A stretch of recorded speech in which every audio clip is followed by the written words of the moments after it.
ini aku nunggu yang lain hostnya gabung. Nanti kita langsung mulai ya.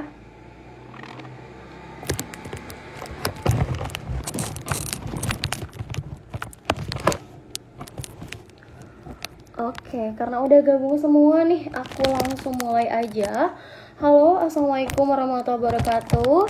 Selamat malam, selamat bertemu di Woman Connected. Jumpa dengan saya dalam kegiatan diskusi malam ini. Saat ini hadir bersama kita ketiga orang yang akan menjadi pembicara dalam diskusi malam ini.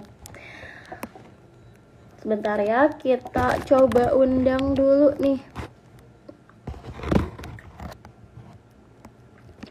Nah, ini udah ada nih ketiga pematerinya. Kita coba sedikit pemaparan tentang diskusi hari ini. Dan diskusi hari ini temanya apa sih? Nah, untuk diskusi hari ini, itu temanya pendidikan kesadaran kritis perempuan atas kebijakan patriarki. Nanti untuk yang pertama mungkin nanti bakal sedikit dikasih pemaparan sedikit dari Teh Imelda. Lalu nanti untuk selanjutnya kita ke kedua pemateri kita yang dihadiri oleh Teh Intan dan Teh Ilma ya. Nanti kita menghadirkan ketiga pemateri hebat, ada Teh Ilma dan Teh Intan. Untuk yang pertama mungkin kita ke Teh Imelda dulu nih. Nah, sebelumnya nih aku belum perkenalan diri. Aku perkenalan diri dulu. Halo, perkenalkan nama saya Siva. Saya mahasiswa di Persatuan Bandung. Mungkin satu alma mater dulunya sama Teh Email ya.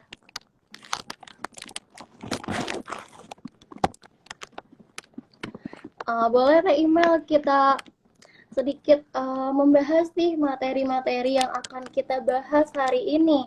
Materinya apa aja nih sih Teh Email? Oke. Hai, halo, apa kabar? Makasih ya host Siva. Malam ini kita sama Siva ya untuk memandu diskusi pada malam hari ini gitu. Tapi Teh Ilma belum gabung ya? Udah ada. Oke. Ya.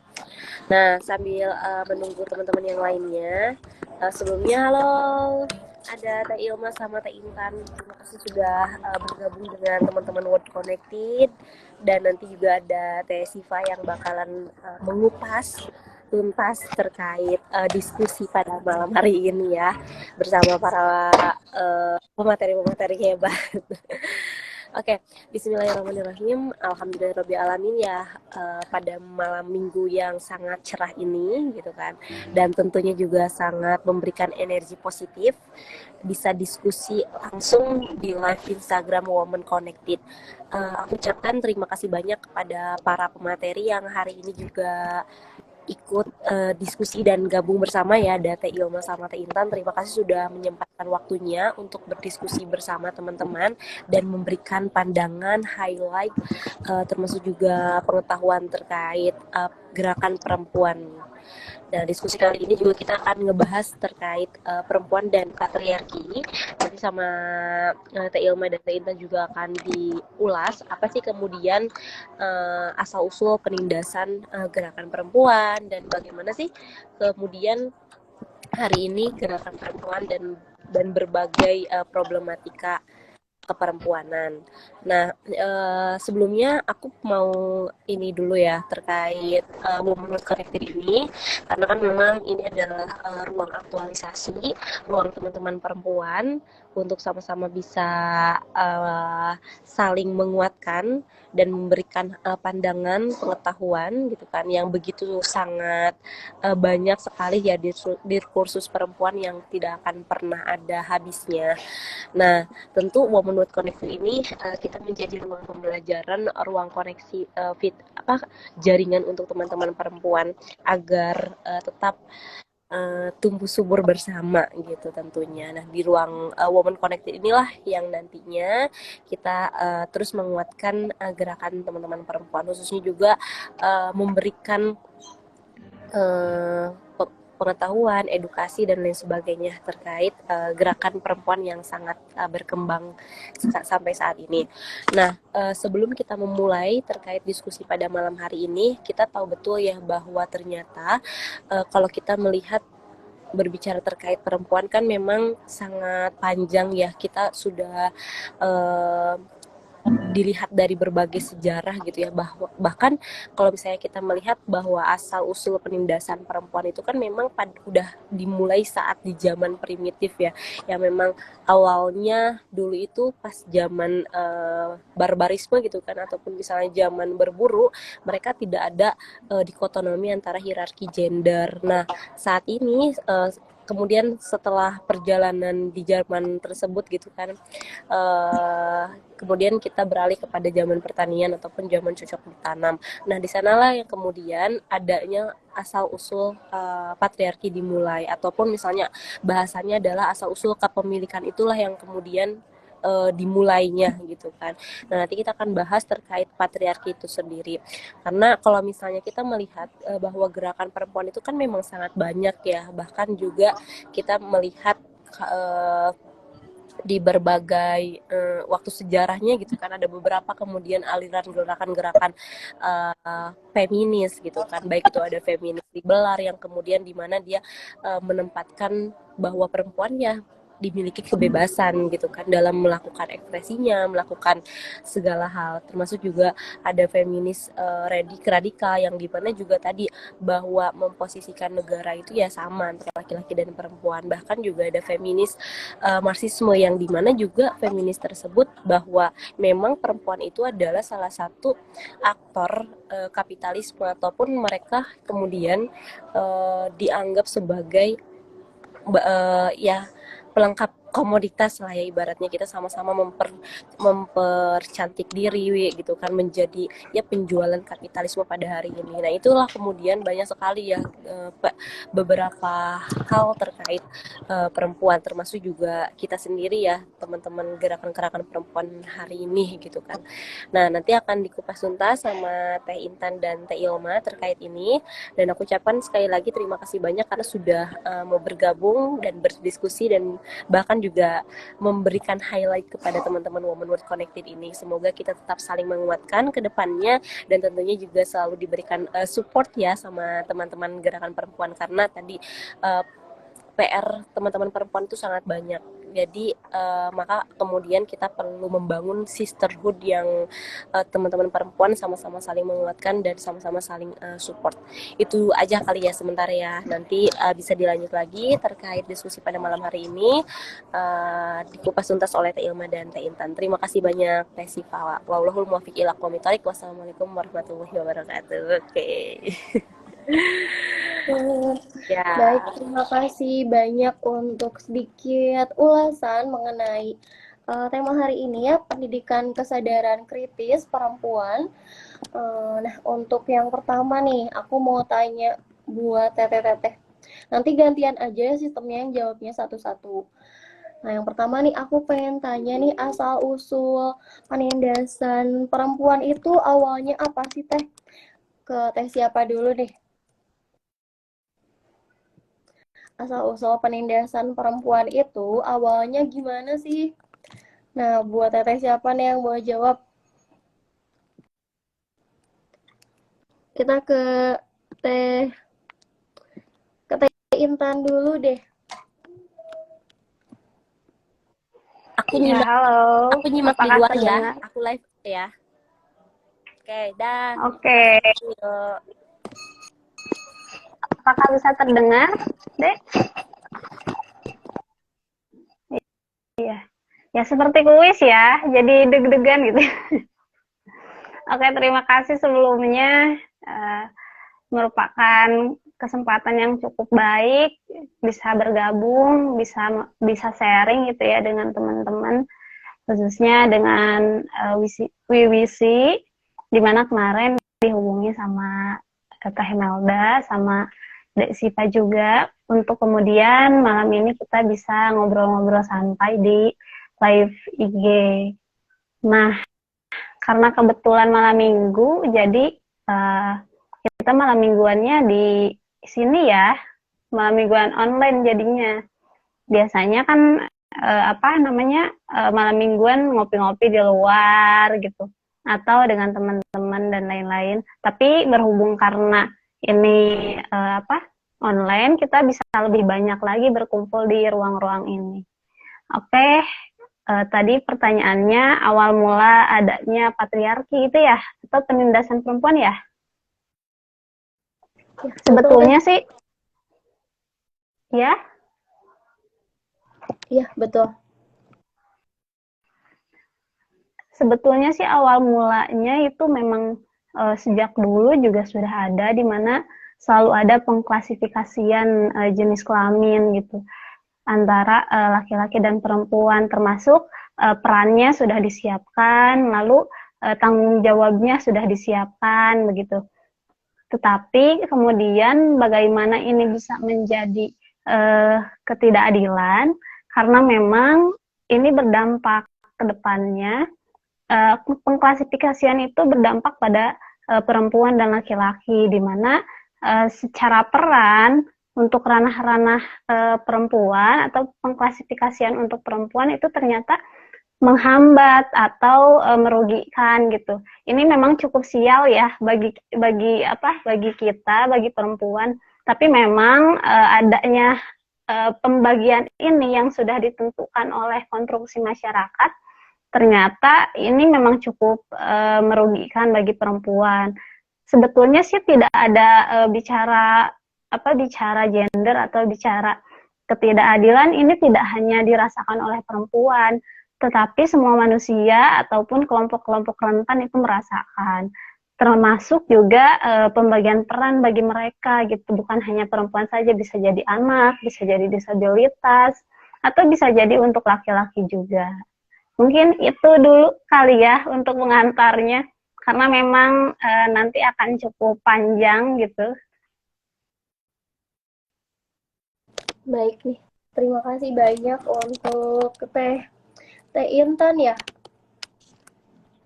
Teh Intan, Teh Ilma ini. Teh siapa? Yang tadi kan. Ya, terima kasih banyak untuk pengantarnya buat Teh Intan. Nah, untuk yang selanjutnya nih berarti kita ke Teh Ilma nih. Nah, Teteh, aku mau tanya nih, aliran-aliran feminisme itu gimana aja sih, Teh? Apa aja gitu? Okay. Sebelumnya salam silaturahim ya semuanya, terkhususnya buat teman-teman di Women Connected juga. Salam rindu dan salam silaturahim kepada Teh Intan. Udah lama kita tidak bersua ya, Teh. Alhamdulillah dipertemukan di forum ini. Langsung saja izinkan sedikit untuk opening ya, Kak Siva. Ketika berbicara aliran-aliran feminis, memang itu sangat banyak sekali. Dan bahkan perlu sekali kita ketahui, feminisme itu kan berasal memang bukan dari ajaran kita ya, bukan dari ajaran Islam khususnya. Namun kita perlu ngebahas nih sebagai mahasiswa ataupun sebagai perempuan yang hari ini sangat dibutuhkan gerakan-gerakannya, maka kita perlu tahu aliran-aliran apa saja yang ada dalam feminis itu. Nah, mungkin karena terlalu banyak aliran-aliran yang perlu disampaikan, tetapi tetap mengambil 3 yang namanya feminis yang memang hari ini sangat marak di kaum perempuan. Yang pertama ada feminisme radikal, ada feminisme liberal, dan yang terakhir yang perlu sekali kita junjung dan bahkan yang hari ini selalu kita gaungkan untuk selalu digerakkan, yaitu feminisme aswaja. Dan itu feminisme aswaja khususnya memang belum banyak dikenal karena itu lahir dari ajaran Islam. Nah, namun kalau dalam feminisme radikal itu lebih mengedepankan bahwa laki-laki adalah superhero, bahwa adanya perempuan dan laki-laki itu adalah salah satu kesenjangan yang memang nantinya perempuan dinomorduakan. Jadi itu di feminisme radikal. Nah, ada pula di feminisme liberal. Kalau di liberal, jadi namanya dalam gerakan feminisme liberal ini lebih mengutamakan individual perempuan itu akan mampu dengan sendirinya tanpa mereka membutuhkan jenis kelamin ataupun seks dari laki-laki itu sendiri. Nah, mungkin yang harus kita gaungkan ataupun kita gerakan hari ini ada dalam feminisme aswaja. Nah, mungkin nanti di diskusi selanjutnya ke depan dalam waktu ini kita bisa bahas bareng-bareng. Mungkin itu pemaparan dari berbagai feminisme gitu. Nanti kita gaungkan nih kata Teh Ilmanya buat feminisme yang aswaja. Nah, boleh langsung dilanjutin aja nih Teh Ilma, buat feminisme aswaja itu bentuk-bentuknya seperti apa sih? Mungkin gini, ketika berbicara feminisme kan itu ada salah satu gerakan antara laki-laki dan perempuan, gerakan kesetaraan gender yang nantinya yang harus kita tuju adalah kesetaraan di antara keduanya, bukan untuk laki-laki ataupun perempuan. Nah, maka dari itu kita ambil nih feminisme aswaja, karena aswaja itu sesuai dengan ahli sunnah wal jamaah yang memiliki prinsip diantaranya. Kalau untuk perempuan kita selalu mengambil 3 poin prinsip.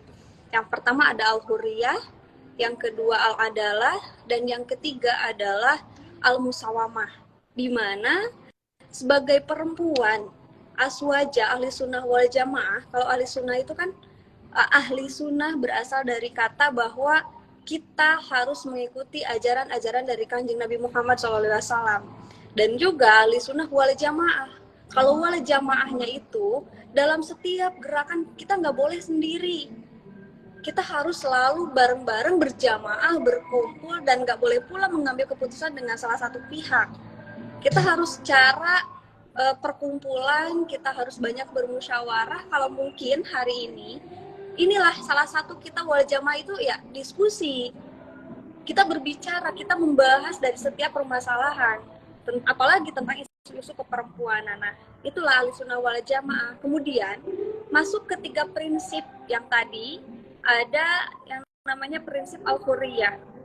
Kalau dalam prinsip al-hurriyah itu adalah prinsip perempuan aswaja ataupun feminisme aswaja yang memerdekakan.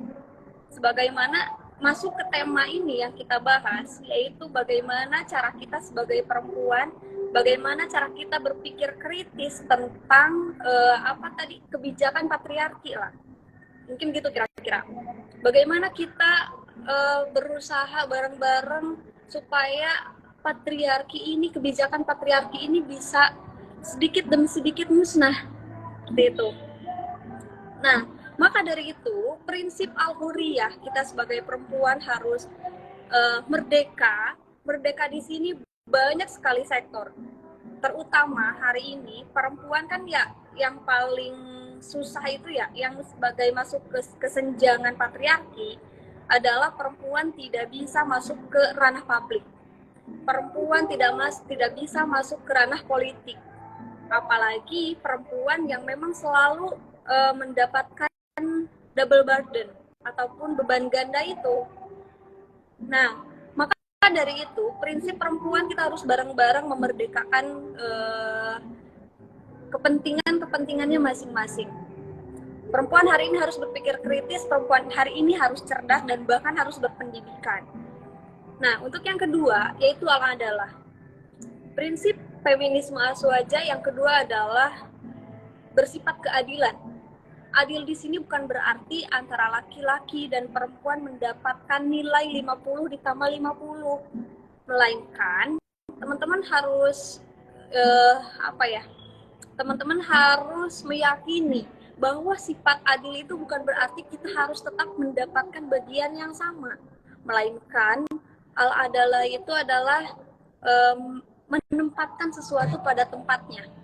Kita bisa mendapatkan hak yang memang itu adalah hak perempuan. Begitupun laki-laki. Laki-laki mendapatkan hak yang memang itu adalah laki-laki pula.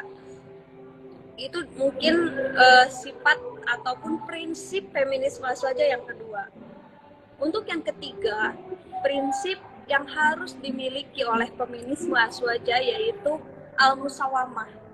Kalau al-musawamah ini adalah salah satu kesetaraan ataupun ya tidak adanya penindasan dalam dalam jenis kelamin ataupun perbedaan antara laki-laki dan perempuan. Bahwa Al-Quran itu lebih paling utama menjelaskan bagaimana perempuan dan laki-laki itu memiliki hak yang sama. Sesuai dengan surah An-Naml, kalau nggak salah ya, surat An-Naml ayat 23 mengatakan bahwa perempuan itu bahkan memiliki tempat yang dimuliakan oleh Allah. Dan juga dikatakan yang membedakan antara laki-laki dan perempuan bukan dari jenis kelamin ataupun kemampuan, melainkan bagaimana antara laki-laki dan perempuan itu bisa bertakwa di sisi Allah. Seperti itu. Itu prinsip feminisme aswaja yang ketiga. Mungkin selanjutnya ketika kita berbicara feminisme aswaja, juga kita harus paham bagaimana ahli sunnah wal jamaah itu mengkader ataupun membentuk kemampuan kita yang berakhlakan ahli sunnah. Di mana akhlak ahli sunnah itu adalah memiliki tasamuh, memiliki ta'adul pula, memiliki cara bagaimana amaliyah, bagaimana gerakan, bagaimana kita mengamalkan ataupun berperilaku dalam kegiatan-kegiatan dalam kehidupan sehari-hari. Mungkin seperti itu, Kak. Baik, terima kasih banyak nih untuk Teh Ilma ya. Ini materinya isinya daging semua gitu ya. Tadi dijelasin sama Teh Irma beberapa prinsip aswaja itu ada 3 ya. Yang pertama itu ada al-huriyah dan al-adalah, lalu yang ketiga itu ada al-musawamah. Nah, makasih banyak lah untuk Teh Ilma itu beberapa ulasan sedikit tentang feminisme yang aliran-alirannya. Untuk yang selanjutnya nih aku mau tanya ke Teh Intan. Teh Intan ini lagi mana ya? Bentar ya. Teh Intan.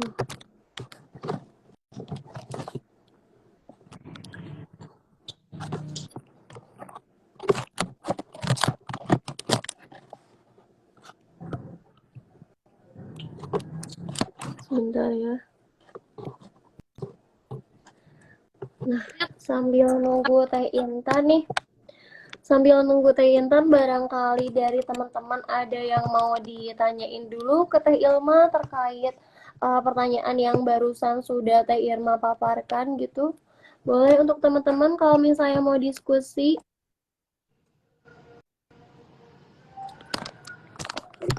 Sambil nunggu Teh Intan atau kita lanjut aja nih.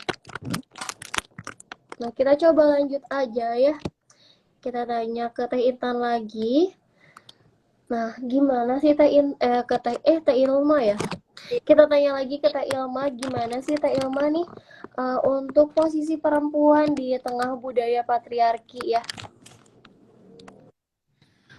Posisi perempuan hari ini itu memang sangat berada dalam posisi kesulitan.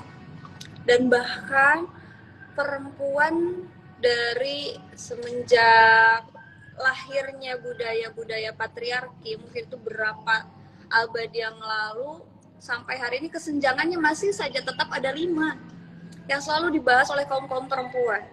Yang pertama, adanya marginalisasi terhadap perempuan, di mana selalu saja pemisahan antara laki-laki dan perempuan, dan selalu perempuan yang dinomorduakan. Itu Teh Intan udah ada. Lanjut dulu aja ya, bentar. Tadi saya terpental. Lanjut dulu aja Teh Ilma. Seperti jaringannya. Dan yang kedua kedua, adanya subordinasi terhadap perempuan. Yang ketiga, adanya stereotip dalam perempuan. Yang keempat, violence, kekerasan. Dan kekerasan itu terjadi bukan hanya untuk perempuan, untuk laki-laki dan perempuan dan bahkan anak pula. Itu violence itu selalu saja marak sampai hari ini.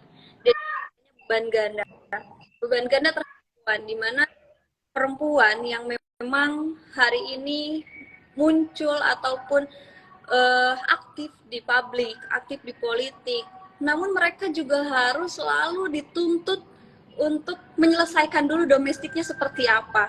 Rata-rata selalu saja pemikiran semua orang seperti itu, dan itulah salah satu kesenjangan lahirnya patriarki, budaya patriarki. Dan posisi perempuan sebenarnya dari zaman, kita berbicara zaman dulu deh, waktu zaman Kanjeng Nabi gitu ya, lahirnya Rasulullah SAW adalah suatu karomah, juga suatu kebahagiaan bagi seluruh umat Islam, apalagi terhadap perempuan nih. Perempuan sebelum lahirnya Rasulullah, perempuan itu sangat dihinakan. Ketika perempuan haid, perempuan disimpan di kandang sapi. Ketika perempuan haid pula, perempuan selalu diasingkan dan dianggap sangat-sangat makhluk yang kotor. Dan bahkan setiap lahirnya perempuan dari sosok ibu selalu langsung dibunuh ataupun dikubur hidup-hidup pada zaman sahabat Umar bin Khattab. Waktu itu Umar bin Khattab masih menjadi pemimpin pada kaum kafir Quraisy. Namun setelah lahirnya Rasulullah SAW, perempuan diangkat derajatnya, perempuan diberikan kemuliaan yang sangat luar biasa, dan bahkan bagian-bagian seperti bab waris, perempuan menjadi dapat bagian dalam hak talak, juga perempuan bisa mengajukan cerai. Nah, itu adalah salah satu kemuliaan bagi perempuan, dan itu mulai menjadi tahapan bahwa perempuan ditindas itu mulai menipis. Namun dikarenakan kebanyakan pemikiran-pemikiran laki-laki dan perempuan itu sendiri yang merasa bahwa perempuan itu lemah, bahwa pemikiran perempuan itu sempit, bahwa perempuan itu selalu dapur, kasur, sumur. Nah, maka dari itu lahirlah budaya patriarki, dan posisi perempuan sudah dimuliakan dikarenakan kebanyakan ya yang namanya mencari ilmu mungkin ya sangat sulit lah. Kalau yang namanya diskusi-diskusi biasa ataupun sambil ngopi itu menjadi sebuah kebahagiaan ataupun kesukaan setiap orang. Namun kalau ditambah sambil mencari ilmu, apalagi mengkaji bagaimana perempuan hari ini, mungkin itu yang sampai saat ini kita itu lemah, dan sehingga tidaknya melek akan isu-isu perempuan itu sendiri. Ya, sebenarnya kita sendiri yang terus menjaga patriarki itu tetap ada. Bukan hanya karena laki-laki yang menomorduakan perempuan, tetapi ya kita sendiri. Karena kita kurang juga edukasi ataupun keinginan emosional untuk lebih menggali tentang isu-isu perempuan itu sendiri. Bukan berarti saya juga menyalahkan perempuan ya, tetapi maksudnya kita nih perlu bareng-bareng hayu buat meningkatkan kualitas kita. Seperti itu mungkin untuk posisi perempuan dalam budaya patriarki hari ini. Baik, terima kasih banyak untuk Teh Ilma ya, Teteh. Tadi Teh Ilma sebutkan, jadi perempuan itu mulai diangkat derajatnya saat zaman Rasul. Memang pada saat itu derajat perempuan mulai sudah ada perbaikan, karena Rasul kayaknya punya kurikulum tersendiri untuk menaikkan derajat perempuan ya. Lalu untuk selanjutnya nih, aku mau ke Teh Ilma, ke Teh Intan ya, ketuker aja. Kita ke Teh Intan nih. Teh Intan gimana? Sepertinya sih? kita mirip. Iya, mirip. Nah, untuk Teh Intan nih, Teh Intan gimana sih menurut Teh Intan gerakan perempuan dan aliran feminisme seperti apa nih menurut Teh Intan itu pandangannya gitu? Oke. aliran feminisme. Yang pertama, kita harus tahu dulu bahwa arti dari feminisme itu kan adalah untuk setiap orang yang memang memperjuangkan hak-hak kesetaraan atau memperjuangkan kelompok-kelompok yang memang rentan begitu. Jadi berbicara feminisme itu bukan hanya berbicara perempuan gitu yang harus ada di dalamnya, tetapi juga kita berbicara terkait siapapun orang yang memang mau memperjuangkan hak-hak untuk kemudian menjadi setara. Baik itu laki-laki maupun perempuan bisa termasuk ketika memang dia mau memperjuangkan hak keadilan. Nah, kemudian feminisme yang mana yang bisa misalkan relevan untuk hari ini? Sepertinya kita harus terlebih dahulu bedah dulu temanya. Pendidikan kritis itu kan tersemat tuh, pendidikan penyadaran kritis untuk perempuan. Lalu bagaimana pendidikan kritis ini akan bekerja? Dimana kan berbicara pendidikan kritis tentunya memiliki paradigma yang memang ini berpihak pada kaum-kaum yang atau kelompok-kelompok yang memang sudah termarginalkan gitu, sehingga pendidikan kritis ini menyadarkan masyarakat untuk kemudian mampu melawan baik itu ekonomi, politik, reaksi atau relasi sosial yang memang timpang, sehingga kelompok yang termarginalkan ini bisa kemudian setara begitu. Nah, untuk feminisme itu kalau kita tadi simak gitu, saya sepakat dengan Teh Ilma gitu ya, bahwa kita juga pernah mendengar adanya feminisme aswaja begitu, di mana feminisme aswaja ini adalah kalau untuk kaum kita begitu ya, atau umat muslim ini sangat-sangat relevan ataupun sangat-sangat menjunjung tinggi Al-Qur'an gitu, karena memang ini dibedah secara menyeluruh gitu, baik dari tekstual maupun kontekstualnya, bagaimana kemudian Islam hadir untuk menyetarakan manusia begitu, untuk kemudian menjunjung tinggi keadilan, sehingga feminisme aswaja ini sebetulnya bukan hanya dirasakan untuk kaum muslim saja, tetapi non muslim pun bisa merasakan, karena memang ada nilai keadilan dan ada nilai kebebasan, kemudian ada di mana tidak ada kelompok-kelompok yang harus memang termarginalkan gitu atau dipinggirkan, meskipun itu bukan sama-sama muslim begitu, tapi kita memandang itu adalah sama-sama manusia yang memang memiliki hak untuk kemudian mendapatkan keadilan dan kesetaraan. Lalu bagaimana misalkan hari ini kesetaraan atau keadilan itu bisa dijunjung tinggi? Kita bisa lihat dulu nih di Indonesia aja gitu kan. Kita sebelum masuk ke Indonesia kita punya hak asasi manusia, di mana manusia itu punya hak hidup gitu. Jadi ketika zaman dulu perempuan yang lahir langsung dibunuh gitu, lalu masuknya Islam itu adanya ayat Al-Qur'an yang melarang bahwa membunuh anak perempuan gitu.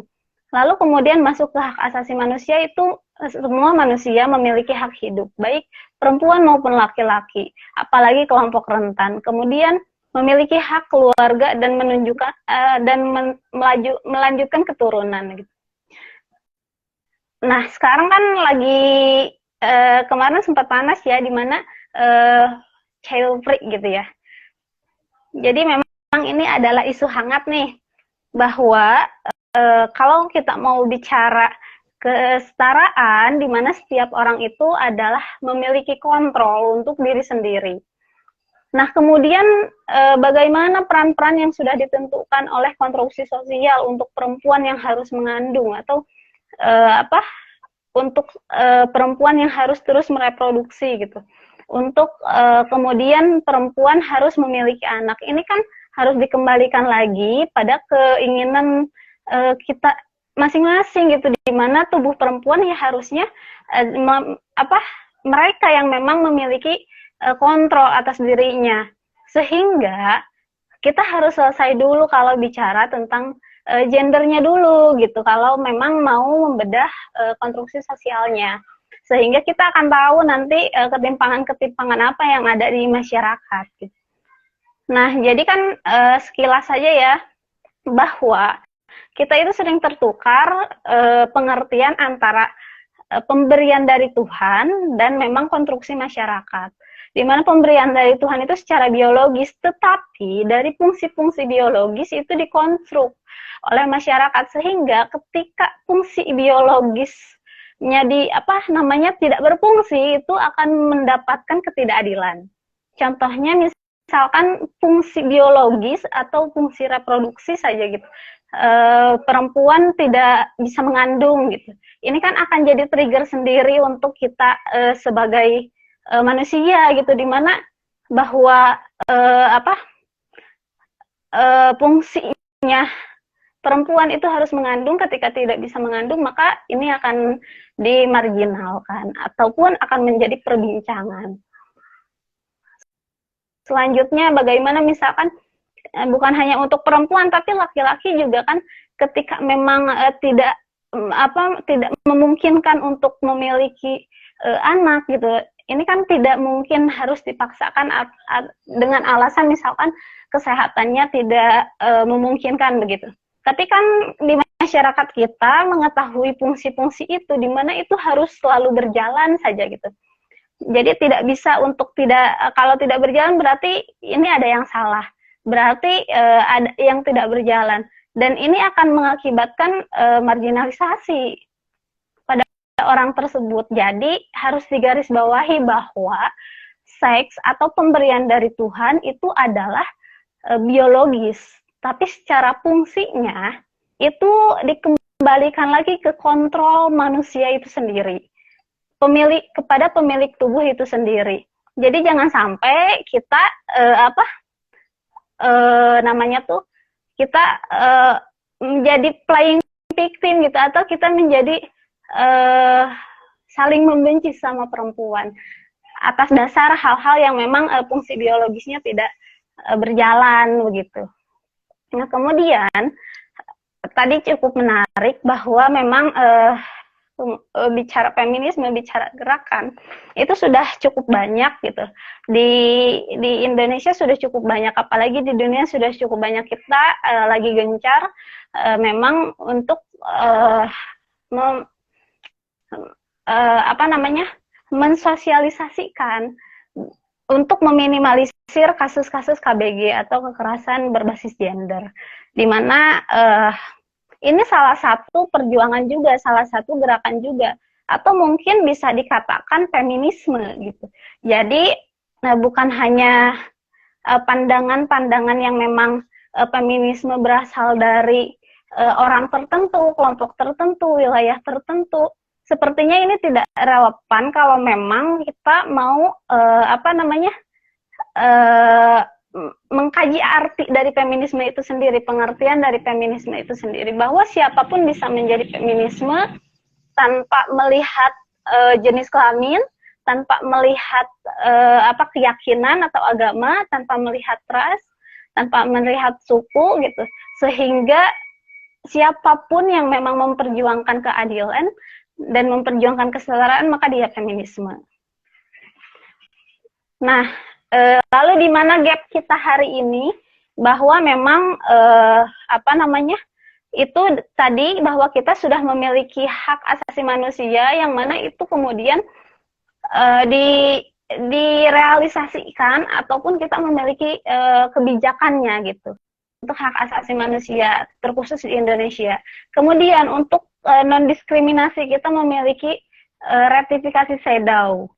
Ratifikasi CEDAW ini memiliki 3 prinsip di dalamnya, di mana ada kesetaraan substantif, bahwa kesetaraan ini perempuan ataupun kelompok rentan itu memiliki kesempatan yang sama, memiliki akses yang sama, memiliki bisa menikmati hasil yang sama, di mana penunjang daripada peran-peran untuk laki-laki maupun perempuan perempuan itu harus sama-sama dirasakan. Misal saja hari ini fasilitas publik misalkan tidak begitu mumpuni untuk perempuan keluar malam, maka ini harus sesegera mungkin didukung gitu, sehingga perempuan bisa ataupun kelompok rentan bisa dengan mudah merasakan hal yang sama dengan kelompok-kelompok yang memang superpower gitu loh. Atau kalau dalam hal ini kalau bicara kita selalu saja bicara feminisme atau bicara kesetaraan gender itu selalu bicara laki-laki dan perempuan. Padahal bukan bicara jenis kelamin, tapi kita bicara kelompok rentan dan memang antara kelompok rentan dan kelompok yang kuat gitu. Sehingga di mana kelompok rentan dan kelompok yang kuat ini yang bisa mengakses seluruh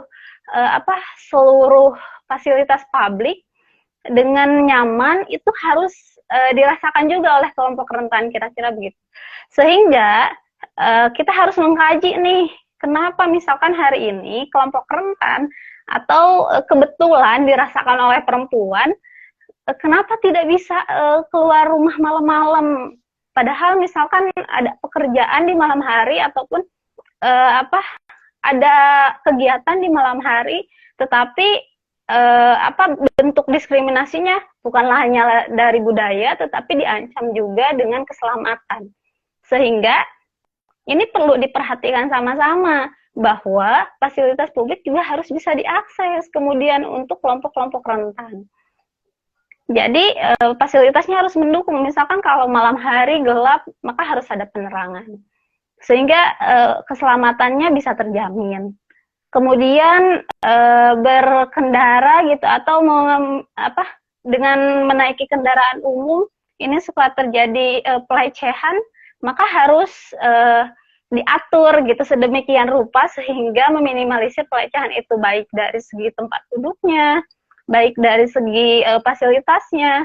Nah, ini kemudian harus diperhatikan sama-sama. Bagaimana misalkan kita ingin mengikis budaya-budaya patriarki ini ketika memang tidak direalisasikan atau tidak disosialisasikan kepada masyarakat. Dan memang betul tadi saya sepakat dengan tema kita hari ini bahwa untuk mensosialisasikan ke masyarakat kita perlu menggunakan pendidikan penyadaran kritis ya, di mana masyarakat harus sadar dengan sendirinya, bukan misalkan dipaksa untuk sadar begitu, atau misalkan oh ini Bu bukan gini loh, ini salah loh, itu tidak bisa. Tetapi dia harus merasakan sendiri bagaimana misalkan ketika fasilitas publiknya itu mumpuni, dia keluar sendiri sehingga tidak ada label-label negatif untuk kelompok tertentu atau untuk jenis kelamin tertentu. Jadi memang Indonesia sendiri sudah memiliki banyak gerakan perempuan sedari dulu, meskipun tidak berjalan mulus gitu ataupun tidak berjalan lurus saja, ada naik turunnya, ada sempat pembubaran juga lalu kembali hidup lagi. Dan memang dan memang ini adalah sejarah yang perlu kita pelajari dan perlu kita petik nilai baiknya begitu. Dan hari ini cukup banyak gerakan-gerakan perempuan baik bergerak secara individu maupun secara kelompok. Tetapi ketika memang tujuannya sama, ya berarti kita feminisme.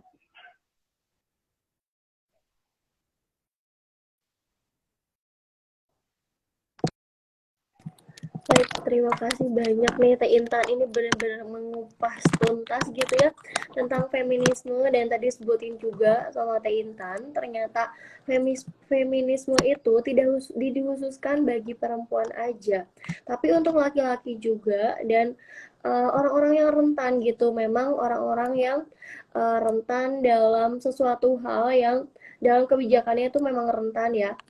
Seperti itu mungkin ya. Buat yang selanjutnya nih kita balik lagi, nanti habis itu kita kupas tuntas lagi, kita balik lagi ke pertanyaan terakhir nih. Apa sih ini pentingnya pendidikan kritis feminisme itu buat kita gitu ya, buat perempuan khususnya, terus laki-laki juga dan semuanya gitu ya. Atau mau dijawab dua-duanya juga boleh.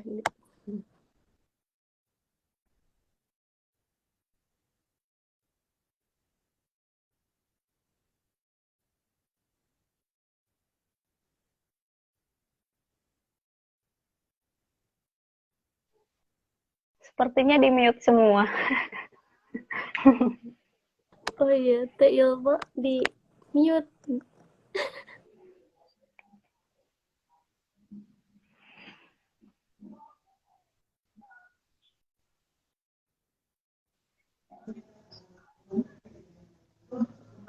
Halo, ya. Tadi di mute sepertinya. Bu, Boleh diulang lagi nggak? Nah, untuk yang terakhir, Teh Ilma, aku mau tanya nih, seberapa pentingnya sih pendidikan feminisme gitu bagi perempuan atau bagi laki-laki juga? Karena feminisme itu memang tidak diususkan bagi perempuan. Seberapa pentingnya sih nih pendidikan feminisme ini gitu, Teh? Oke. Berbicara pendidikan feminisme itu sendiri ya untuk kebutuhan mungkin perempuan hari ini, karena ya sangat miris ketika perempuan hari ini tidak memiliki pandangan kritis ataupun kesadaran kritis dari dirinya sendiri ataupun individual itu perempuan. Nah, maka dari itu menurut saya ini sangat penting sekali bagi perempuan untuk memahami bagaimana gerakan-gerakan feminis, mau itu feminisme dari barat, dari timur, dari mana, itulah pokoknya tentang gerakan feminis perempuan harus tahu. Biar nantinya apa?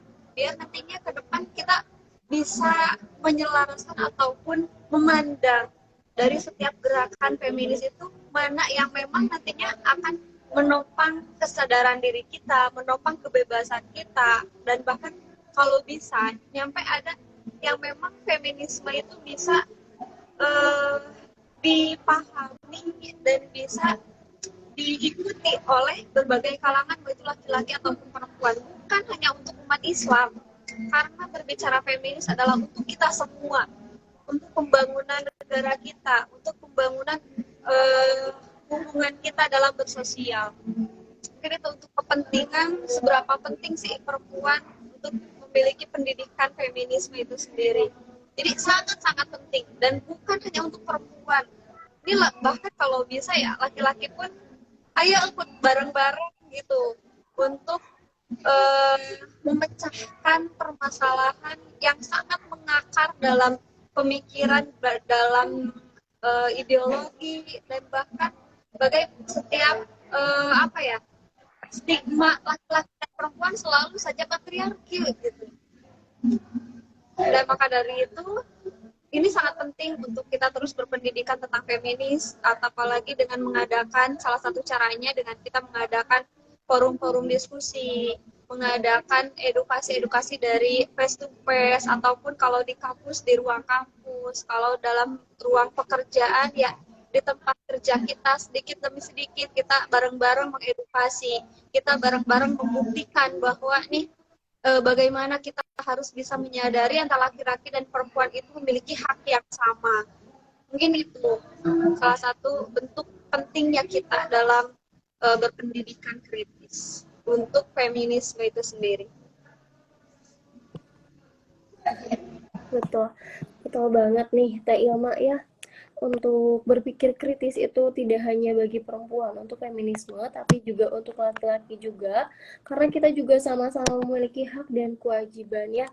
Apalagi sekarang juga malah terjadi juga pelecehan terhadap laki-laki. Jadi kita sebagai laki-laki tidak hanya perempuan aja gitu, jadi harus kritis dan melek juga terhadap permasalahan-permasalahan yang sedang hangat terjadi di lingkungan kita. Jangan hanya dia menonton gitu ya, tapi juga ikut serta dalam misalnya meminimalisir ya untuk bentuk-bentuk pelecehan terhadap laki-laki juga seperti itu mungkin ya. Untuk selanjutnya nih pandangannya dari Teh Intan nih seperti apa Teh Intan?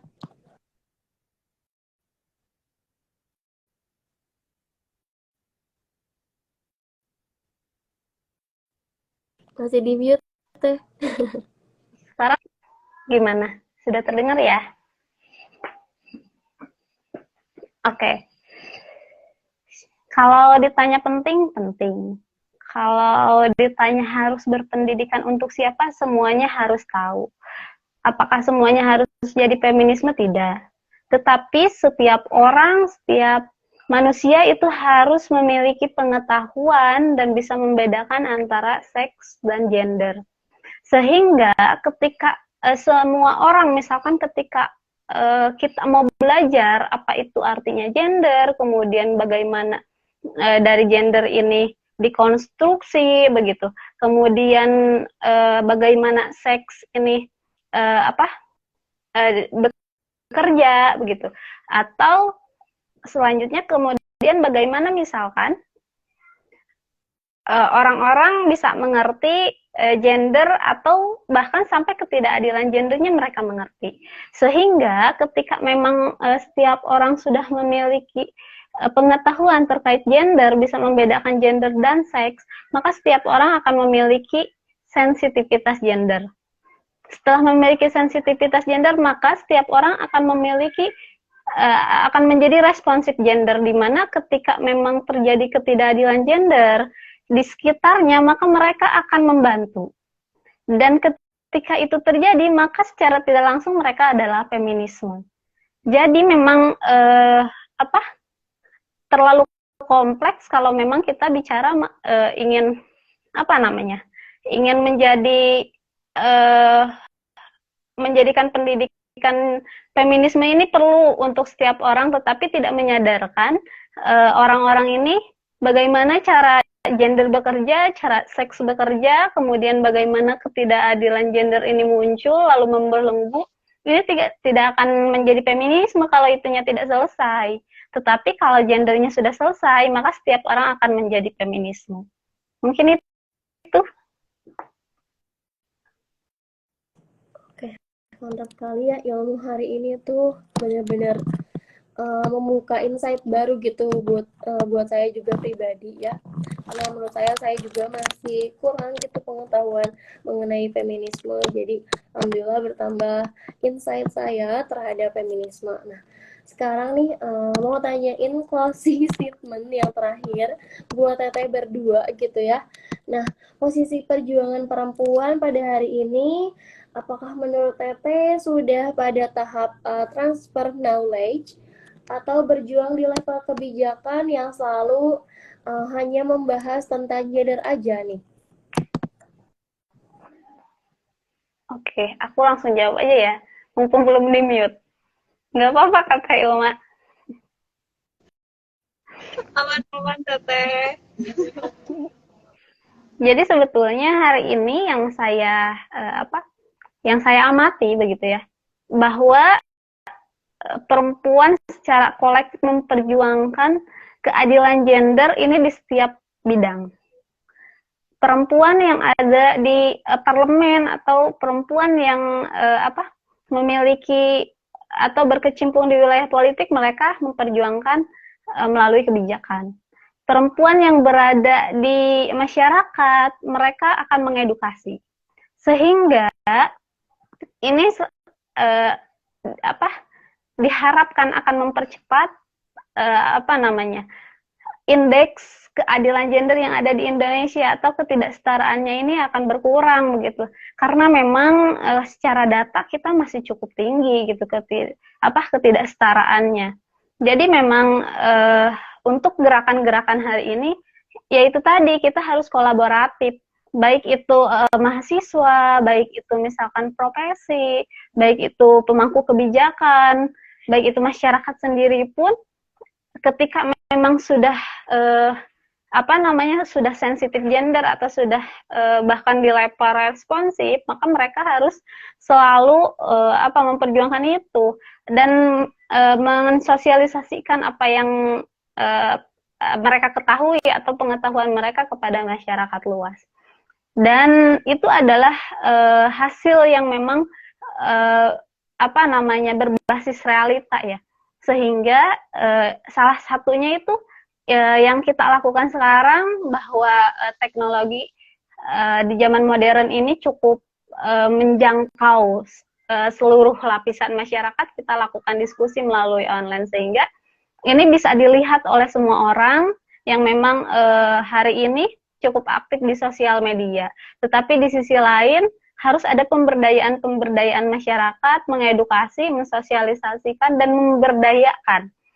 Terkhusus yang memang menjadi korban dalam hal ketidakadilan gender ini sialnya memang perempuan, sehingga perempuan harus didorong untuk kemudian jadi setara, untuk kemudian jadi berdaya dari segi ekonomi, berdaya dari segi kebijakan, berdaya untuk dirinya sendiri, dan memiliki kontrol, baik itu publik maupun domestik. Mungkin itu.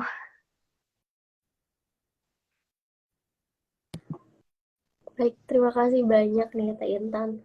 Nah, langsung aja nih buat selanjutnya ke Teh Ilma, gimana nih pandangan? Iya, ketika berbicara hari ini perempuan apakah harus berada dalam tanggapan tetap di bawah ataupun harus memiliki keilmuan tentang kesetaraan gender. Untuk saat ini dunia sangat mendukung untuk kesetaraan gender dan bahkan ini masuk ke dalam program Social Development Goals ya. Di SDGs itu masuk ke tahapan nomor 5 yaitu adanya gender equality. Maka dari itu, sebenarnya kita udah memiliki dukungan yang sangat besar, peluang yang sangat besar. Namun yang perlu kita tingkatkan adalah keilmuan dan pendidikan kita untuk nantinya ini akan menjadi salah satu penunjang dan bahkan pendukung untuk kita meningkatkan kualitas kehidupan, apalagi kita sebagai perempuan. Karena kenapa kita yang harus berdarah-darah lebih meningkatkan kualitas pendidikan? Karena ya pemikiran dari awalnya akar rumputnya ini perempuan yang memang selalu berada di nomor 2. Maka dari itu kita sebagai perempuan harus lebih meningkatkan kualitas kita terutama dalam pendidikan itu sendiri. Mungkin sedikit seperti itu. Baik, nah terima kasih banyak nih untuk Teh Ilma dan Teh Intan. Untuk selanjutnya nih, apa ada mau yang bertanya gitu, aku langsung aja untuk mempersingkat waktu mungkin ya. Barangkali ada yang mau bertanya atau mau diskusi bareng atau misalnya mau share-share gitu ilmu juga yang mungkin belum kita dapatkan, boleh langsung aja ditulis di ditulis di kolom komentar. Nanti kita diskusi bareng-bareng gitu ya. Atau kalau hostnya mau bertanya juga tidak apa-apa sebetulnya. Boleh, bentar ya. Nih, oke deh, kalau nggak ada yang mau nanya nih, aku mau tanya dulu aja buat teteh-teteh berdua nih. Kalau untuk saya pengen nyangkutin sama filsafat gitu ya. Ada prinsip-prinsip stoikisme dan mau nanya juga nih, sebenarnya kan yang pertama dulu deh. Nah, yang tadi juga kan udah sedikit diulas oleh Teh Intan dan Teh Ilma gitu. Kalau kita itu selalu punya kendali atas diri kita pribadi ya untuk perempuan gitu ya. Nah, gimana sih Teh cara untuk perempuan biar bisa gitu lebih pede gitu mengendalikan apa yang ada dalam dirinya aja. Soalnya sekarang tuh karena budaya patriarki dan memang budaya-budaya luar yang terkesan memojokkan perempuan, jadi sepertinya perempuan itu sedikit takut untuk melangkah karena takut misalnya yang pertama takut lebih dari laki-laki atau laki-lakinya minder dan lain sebagainya. Nah, gimana sih pandangan antara Teteh Intan atau Teh Ilma gitu, pandangannya seperti itu?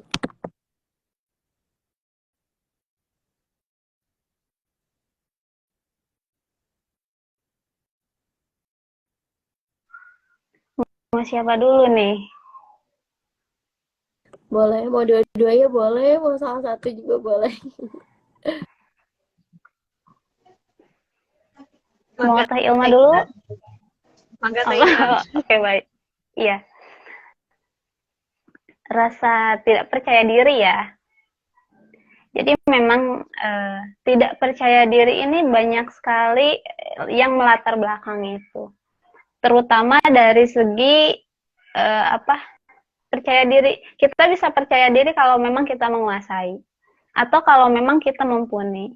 Sehingga ketika itu tidak kita miliki, maka kita tidak akan berani melakukan apapun, ataupun tidak ada kepercayaan diri kita yang memang kemudian ini akan menjadi penghambat.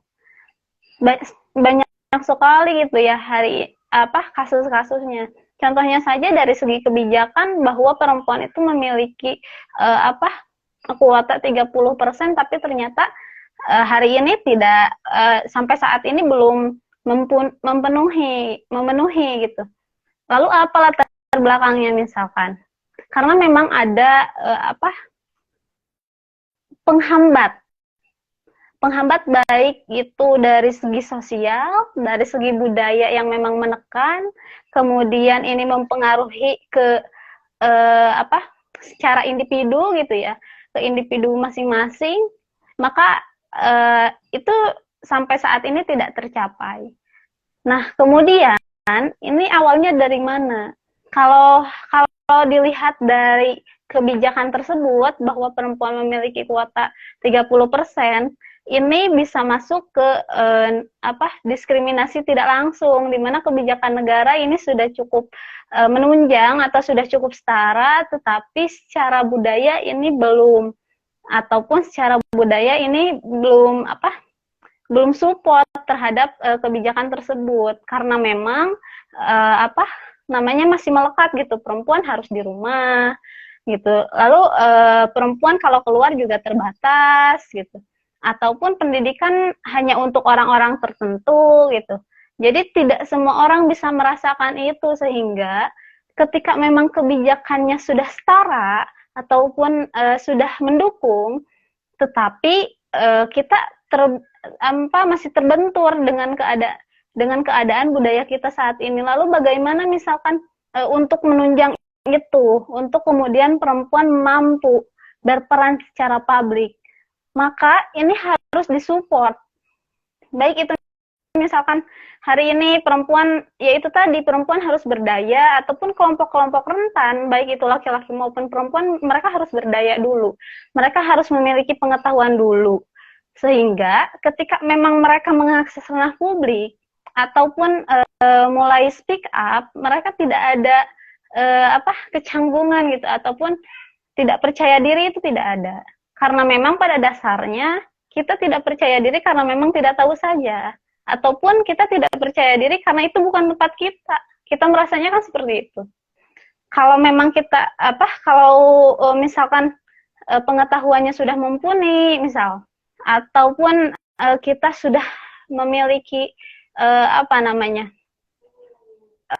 spesialisasi pengetahuan atau spesialisasi profesi gitu. Kita mahir di salah satu bidang, maka kita akan mengakses ranah publik itu dengan sendirinya. Karena itu menjadi suatu kebutuhan bagi orang-orang yang memang mereka berdaya di salah satu profesi misalkan, atau mereka menjadi ahli di salah satu profesi, sehingga kita tidak bicara lagi tuh ranah publik atau ranah domestik.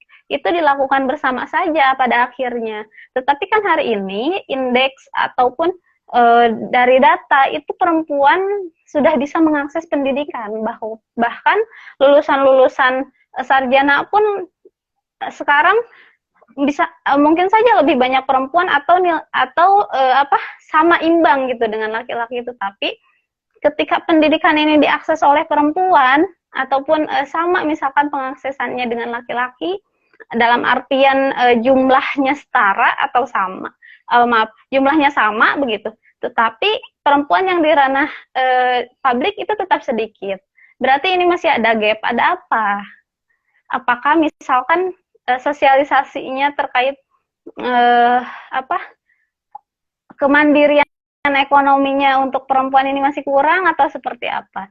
Atau masih melekat budaya-budaya yang memang kita harus selalu di rumah, kita harus selalu mengurus domestik gitu, sehingga ini ketika memang pendidikannya sudah diakses tetapi masih tetap ke rumah, berarti kan ini ada permasalahan. Jadi memang cukup kompleks kalau bicara bagaimana kemudian publik bisa sama-sama diakses oleh laki-laki dan perempuan, ataupun bisa sama-sama berperan bersama gitu, baik domestik maupun publik. Sehingga itu tadi kompleks sekali. Jadi memang gerakan-gerakan perempuan hari ini kan banyak yang turun langsung ke masyarakat, terjun langsung untuk mengedukasi, untuk kemudian memberdayakan bagaimana perempuan harus mandiri secara finansial, bagaimana perempuan mengatur keuangannya, bagaimana menjadi ibu, bagaimana menjadi ayah, gitu. Bagaimana menjadi istri, bagaimana menjadi suami, gitu. Tapi atas dasar kesepakatannya bersama. Dan atas dasar akan dikerjakan bersama, gitu. Jadi memang selain tadi kan kita bicara diskriminasi secara tidak langsung, tetapi ini juga yang langsungnya juga ada gitu, di mana kebijakan yang ada di negara kita ada yang salah satunya diskriminasi. Jadi diskriminasi langsung ini adalah kebijakan yang memang secara terang-terangan mendiskriminasi. Contohnya undang-undang rumah tangga gitu. Kalau sekarang mungkin sudah diperbarui, atau misalkan masih yang dulu di mana laki-laki ditempatkan sebagai kepala rumah tangga dan perempuan adalah tugas laki-laki mencari nafkah utama, tugas perempuan sebagai ibu rumah tangga di mana mencari nafkah tambahan. Nah, ini kenapa dikatakan diskriminasi langsung? Karena memang ketika perempuan mengakses ranah publik, pekerjaannya sama gitu, beban kerjanya sama, tetapi gajinya sedikit misalkan, karena memang dengan status perempuan sebagai pembantu ataupun pencari nafkah tambahan. Nah, ini kan adalah diskriminasi langsung, di mana kebijakan memang sangat berpengaruh terhadap masyarakatnya. Jadi memang meskipun kita sudah memiliki undang-undang yang memang ataupun kebijakan yang memang sudah mendukung gitu, sudah mendukung untuk kemudian adanya penyetaraan, tetapi masih ada juga kebijakan yang memang menghambat untuk kemudian perempuan bisa mengakses ranah publik sendiri, untuk kemudian perempuan bisa memiliki kendali, kontrol sendiri, dan memang untuk kemudian perempuan berperan juga di ranah publik. Ini memang selain kebijakan, selain budaya juga, selain dari individu juga, kita memang sangat kompleks, sehingga ketika memang memiliki keinginan dari diri sendiri yang memang cukup tinggi, ataupun kita harus cukup berani menentang budaya yang sudah ada gitu, menentang tetangga-tetangga kita, menentang saudara-saudara kita. Jadi memang cukup banyak rintangannya sehingga kita bisa mengakses ranah publik itu sendiri. Tetapi kan memang tidak selalu setiap orang akan memiliki keberanian yang sama begitu kan. Sehingga gap-gap ini sangat-sangat dirasakan ketika memang keberanian-keberanian itu hanya untuk segelintir orang saja. Jadi memang selain kebijakan, kita juga harus memiliki keinginan, ataupun kita juga harus mendorong diri kita untuk kemudian keluar. Salah satunya ya kita harus paham dulu, harus kerja gender ini seperti apa, sehingga pengetahuan kita akan mendorong kita, ataupun keahlian kita akan mendorong kita. Jadi memang harus dorongan dari diri sendiri dulu, harus mau dulu, harus memiliki keahlian dulu. Tetapi lagi-lagi, itu tadi, banyak sekali rintangannya. Untuk perempuan berpendidikan saja kan tidak mudah gitu loh. Apalagi untuk ke level sarjana misalkan, ataupun untuk di wilayah-wilayah tertentu untuk menyelesaikan pendidikan sampai SMA ataupun SMP saja kan itu tidak mudah sekali. Itu banyak sekali yang memang berhenti di tengah jalan karena memang faktor dari budaya kita yang tidak memang mendukung gitu, ataupun masyarakat kita yang memang tidak teredukasi.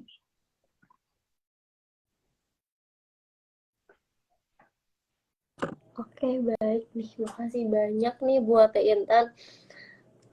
Lumayan banget gitu ya, membuka insight baru juga buat aku tentang pandangan yang menurut saya masih di pandangan aku ya yang tadi itu. Dan untuk selanjutnya mungkin ke Teh Ilma nih, gimana ada pandangannya? Mungkin nanti habis di Teh Ilma memberi pandangan, kita langsung closing statement dari Teh Ilma atau Teh Intan boleh. Salah satunya boleh, atau mau dua-duanya juga boleh.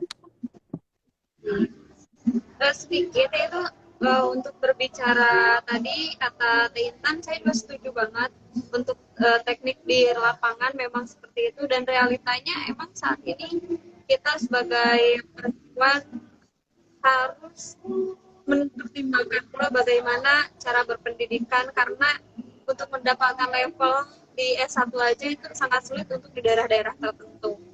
Mungkin menambahkan sedikit berbicara tadi filosofi stoikisme ataupun kekhawatiran yang mendalam, itu selalu saja di dianggap ataupun sebuah label buat perempuan, beranggapan bahwa perempuan selalu mengandalkan emosinya, perempuan selalu mudah emosi, dan padahal filosofi itu adalah salah satu pandangan ataupun stigma dari salah satu teori kan. Nah, maka dari itu kita pun harus banyak lebih mengkaji filsafat-filsafat lain yang memang nantinya itu bisa kita bandingkan ataupun kita bisa diskusikan kembali bagaimana pandangan setiap teori ataupun setiap filsafat yang tentunya bisa kita ambil solusi untuk kemaslahatan bersama, itu untuk laki-laki ataupun perempuan bareng-bareng, karena nanti kedepannya kita memiliki salah satu tujuan antara laki-laki dan perempuan dalam pembangunan khususnya, yaitu pengarus utamaan gender. Nah, di sanalah tujuan utama kita, bagaimana pengarus utamaan ini bisa berjalan dengan sesuai yang ada dalam kebijakan-kebijakan pemerintah. Itu mungkin seperti itu penambahannya sedikit. Baik, terima kasih banyak untuk Teh Intan dan Teh Ilma. Mungkin ada mau closing statement nih di antara teteh berdua gitu, boleh? Boleh, mumpung masih dibuka mute-nya, Teh Intan. Boleh. Sedikit untuk closing statement dari pembicaraan malam minggu ini yang luar biasa. Alhamdulillah dipertemukan dengan teman saya juga sama Kak Siva ya. Dari saya closing statement-nya sedikit, yaitu always believe yourself or become to the best. Dimana kita sebagai perempuan harus selalu percaya diri sendiri untuk menjadi yang terbaik. Terbaik di sini sangat marginal, karena menjadi posisi yang baik itu banyak sekali pandangan, dan itu adalah salah satu kebebasan bagi kita sebagai perempuan untuk menentukan hal yang baik itu seperti apa. Mungkin sekian dari saya untuk closing statement. Oke, lanjut. Oke, mau lanjut sama Teh Intan boleh? Iya, karena kita udah diskusi banyak gitu ya terkait patriarki.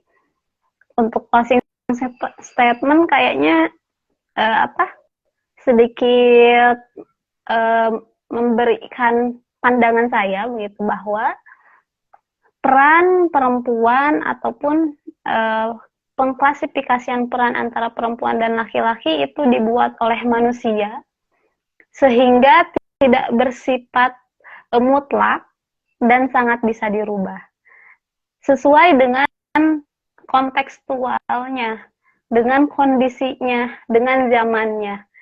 Begitupun dengan keadilan. Ini akan selalu berubah begitu. Sesuai dengan kontekstualnya, tidak hanya tekstualnya saja. Karena memang kita selalu manusia itu ataupun zaman itu selalu saja berubah kan. Jadi memang tidak harus selalu berpandangan kolot begitu terkait salah satu misalkan ketetapan, padahal itu adalah kesepakatan antara manusia yang mana itu tidak berdosa kalau memang harus dirubah karena memiliki tingkat keadilan misalkan dengan perubahan itu, sehingga tidak ada lagi di hari ini khususnya berbicara terkait bahwa ini adalah keputusan Tuhan, atau bahwa ini adalah kodrat, atau ini adalah yang sudah ditentukan Tuhan bahwa perempuan harus selalu di rumah, bahwa tidak bisa mengakses ranah publik. Jadi peran-peran itu sebetulnya bukan dari Tuhan, tetapi dari manusia yang memang kemudian kita sama-sama memiliki kontrol sesuai dengan zamannya. Mungkin zaman Teteh hari ini, tingkat keadilan untuk perempuan itu masih sebatas mengedukasi, mensosialisasi. Tetapi mungkin kemudian di eranya Dek Sipa ataupun adik-adiknya kita, itu sudah ke level yang lebih respon lagi gitu, ataupun ke level yang sudah bertindak bahwa peran-peran ini sudah tidak berfungsi lagi, sudah tidak disematkan lagi untuk salah satu jenis kelamin apalagi, ataupun tidak ada lagi pendiskriminasian terhadap kelompok-kelompok tertentu, khususnya kelompok-kelompok rentan. Jadi memang konstruksi gender ini adalah kesepakatan manusia, sehingga tidak apa-apa kalau dirubah dan tidak akan menjadi dosa juga. Baik, alhamdulillah ya. Nggak berasa gitu ya Teh, asik-asik ngobrol kita. Terus alhamdulillah nih, karena udah luar biasa banget pemaparan dari Teh Intan dan Teh Ilma. Terima kasih banyak. Mungkin juga ini benar-benar ngasih insight baru, khususnya orang-orang yang kurang memahami apa itu feminisme. Tadi dibahas tuntas dari asal-usul feminisme itu sendiri, lalu prinsip-prinsip dari feminismenya juga udah dijelasin tadi oleh Teh Ilma, dan pandangan feminisme juga oleh Teh Ilma dan Teh Intan. Makasih banyak gitu ya untuk pemateri hari ini, luar biasa sekali. Kita aplaus dulu untuk Teh Ilma dan Teh Intan, dan Teh Imelda juga nih selaku founder dari Women Connected. Mantap banget ya. Penutupannya harus foundernya kayaknya. Boleh Teh Imel. Nih ya, kita langsung aja deh ya. Makasih banyak ya Teh untuk Teh Imel, Sama-sama. Teh Intan, Terima lalu kasih. Teh Ilma juga. Makasih banyak. Ini benar-benar isinya daging ya, membuka insight saya juga mengenai feminisme. Semoga ilmunya bisa sampai ke saya dan bisa bermanfaat juga untuk saya dan teman-teman semua, khususnya buat teteh-teteh pemateri juga ya. Semoga ilmunya berkah. Terima kasih banyak ya. Semoga nanti kita bisa bersilaturahmi langsung gitu berempat, dan bersama sama teman-teman lainnya juga ya. Oke, aku mau langsung ucapin terima kasih aja. Makasih banyak untuk Teh Ilma, Teh Intan, dan Teh Imelda. Dadah, see you. Wassalamualaikum warahmatullahi wabarakatuh. See you.